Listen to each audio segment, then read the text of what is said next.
Hi, everybody. Hi. Hey, this is Healthy Families in Huntsville, Arkansas. Hallelujah. Hi. And we decided we'd do this. Let's see. This is Charlotte. Hi.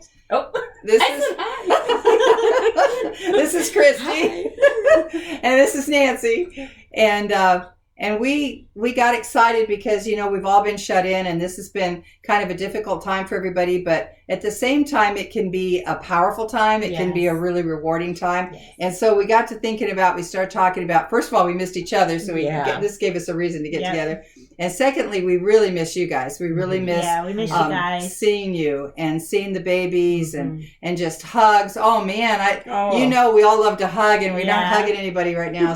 So we thought we'd do this, and this is mostly for the children because we're shut in, and everything is just right there with you guys. You got to cook and clean and take care of all the kids, and now Dad's home all the time too, and might have other family members there. And so we thought it would be kind of fun to do something that, because it's Easter, that the kids are probably going to want some Easter eggs, and there's going to be some fun things going on. So we thought we'd do some little activities. Yes. So Charlotte's going to start first. Yes. Hi. So I thought I was going to do a little bit of sensory messy play and an idea for a smaller child, maybe even like a 6-month-old, to do some you can hide little things and let them find them.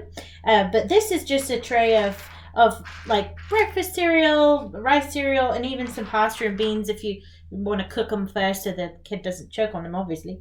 But then they can like play with their little car through the rice cereal, or if they're real little, they can just feel it all and just go to town, like playing with bits and pieces. And you can point them out and say things like, "Ooh, this is a different texture. This is a spiral, or this is a circle," or you can just use it as an opportunity to just encourage the child to do what they're learning. Or for like a little bit of an Easter egg hunt, you could put a little toy or candy or something that is your kid's favorite thing and hide it in a box of cereal. And then if they're real little, just show it to them first so they know what it is, and then sort of turn a little bit and hide it and then say, "Okay, gotta find it. Come find the toy. Come find the treat." And just encourage them to go find the little toy. And it could be like their little version of a Easter egg hunt, even if they're just a few months old or, not quite big enough yet to walk around and find other things. So that's just some ideas for the littler kids. Over to Nancy. Okay. And we thought maybe they could do this while you're working with the older children we thought Easter eggs. And so what I did was I just boiled some Easter eggs, and I just put these eggs in some water and brought it to a boil, and then I just turned it off the minute it started boiling and let it simmer for a little while. I put a little vinegar in it just so that it would kind of hold the color on it. Now, if you haven't been able to get to the store to get Easter egg dye, sometimes you'll have some things that are in your cupboard, just little bottles of dye, and I would just put a little drop in a little bit of water and then just dip them. I didn't have any of that, so usually I keep stuff like that, but I haven't had anything. But then we thought, just get some magic markers out, and we're going to all do this. And I already started one, but the kids can you can't mess up at this. This is their eggs, and so they can just make circles, and they can make little stars. And of course, they're going to drop them, and they're going to break them. But because they're already hardened, we're not going to have a problem with that. And then when we get all done and you've got them as colorful as you want to make them, and some of these you can really get into it, and really kids can really have a blast with it. Yeah. And just make them, you can make them rockets, all kinds of stuff. And this isn't hard at all. And if you've got washable markers, the kids will love it. Yeah. They sit at the table with them. This will be so good. Part of this time that we're all supposed to be shut in and stay away from this virus, this is a good time to just the memories you're making with your children. Absolutely. And we honestly, we don't know in the long run, that's a memory.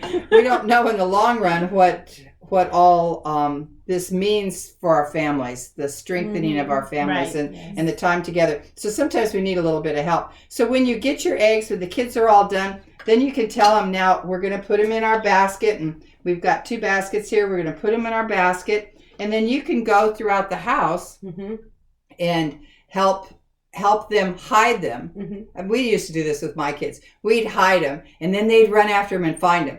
But on Easter morning, we would put them out, and then they'd have to find them. And they were like, wow, the eggs are out there. And we'd put more stuff with it. We try to, sometimes we'd make little cupcakes and things and put them around. But the kids just had a blast. That's one of the best memories of my kids. And they were about, I would say they started doing that at about 3. And so our kids are not quite 3 yet, but some of them, like I'm thinking of saying, you all know, so the kids I'm thinking of right now, that like Anakin and Xander and little Billy and all those little kids, they're just about 3. And they would definitely do this. This would be so much fun. And of course, they're going to throw them, so get ready for that. One thing as an alternative, I forgot to mention, so Walmart's in really short supply of eggs right now. Oh, but they are? Yes. Right. Yeah. And they're like $4. Oh, really? Yeah. So, but you can buy those 10 packs of Tootsie Roll Pops and plant them in the ground in place of the Easter eggs. What a great idea. Yeah. Oh, that's a real good idea. Okay, and then let's say you don't have any eggs. We just don't have any eggs. And the kids are like, Mom, you know what? Of course, the little kids, they don't really know. But I thought this would be kind of fun. Just take a piece of paper and I just drew my little ears. They're not great ears, but you can do that. And then cut it out and have it all ready for the little kids. And then what we're going to do is we're just going to do like this and going to tape it. And it's just going to sit like this, and they're going to look at it and go, it looks like a bunny. Oh, well, let's not tape it yet. Let's take it apart, and let's let them draw the face of the bunny, the bunny ears, and they can do the body all they want, and then you're going to do it again and tape it, and then they've got their little bunny, and so they got a little bunny for Easter. And so when you have their eggs, you can set their little bunny inside with their eggs, okay? And so that's just kind of a little Easter egg thing, okay? Okay, so what I have is Play-Doh, which is just, it's been around forever. But I feel like sometimes we kind of forget about these really simple but really good toys. I know a lot of people may not really like them because of the mess it makes inside, but we have nothing to do now but clean and have time to pick up after the little ones. We're stuck. That's right.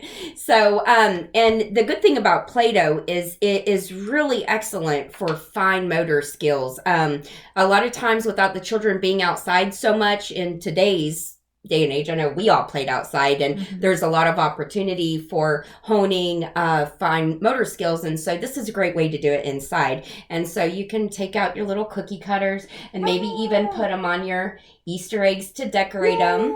One thing that mine really enjoyed recently was whenever I took little things like beans or beads or buttons, and you hide them inside of the Play-Doh and close it up and then challenge them to find them. And they're always so excited whenever it's just a bean, but it's not whenever they find it in the Play-Doh.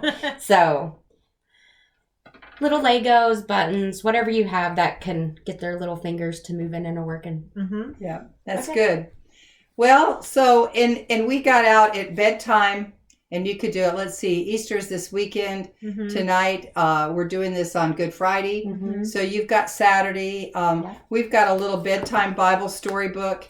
And sometimes when you're getting ready to put them to bed, it's nice to read a little story. And there is a story of the first Easter in most of those books. And so you could read it to them so that they would start to hear, even as little children, about the story of Easter, that Jesus is alive.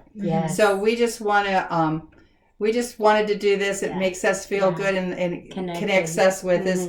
So if you guys want to do any of this, please take make pictures, videos make and send videos. We'd love to see it. Yeah.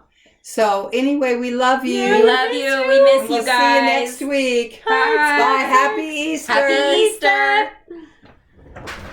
Oh, how fun.